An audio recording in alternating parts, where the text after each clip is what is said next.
So now what I want to talk about is non-federal funding. And so our CFO has a great analogy. It's sort of like if you put a square over a triangle. Federal funding sort of fills in all the little gaps that don't intersect with each other. And so for those of us that are doing this work, you understand that you really can't pay for someone's car to get out of impound with federal funds. You just can't. You wish you could, but you can't. So we rely on private foundations, private money to be able to do this. Walmart is a huge funder of ours. So is Pacific Gas and Electric, PG&E. And so it's through this foundation support that we're able to go outside the box and create a program within a program to be able to take it on the road and sell it. I'm going to give you an example of this. We are really embracing this earn and learn approach to employment and training services. So the earn and learn is where you are actually being paid a stipend while you're doing either an externship or internship. Trying to use federal funding to give cash to a participant is unheard of.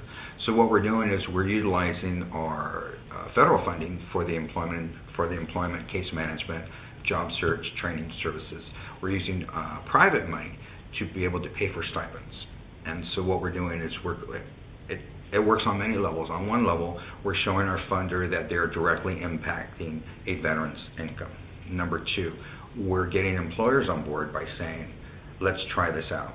Let's get 5 positions. They're already trained. You have approved the curriculum. We're going to pay them a stipend for 90 days for 6 months. And so what we're trying to do here is, number one, is ensure that the veteran has income. And number two, we want the employer to come back and say, this worked fantastic.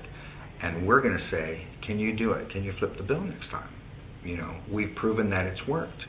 Our funders love this because they're not paying for administration salaries. They're literally paying for veterans.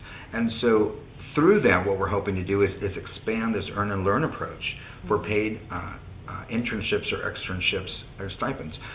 We'd really like to do apprenticeships, but that process for the employer to come on board, and if they're not prepared for that. So we feel that our easiest is you get an employer-driven curriculum.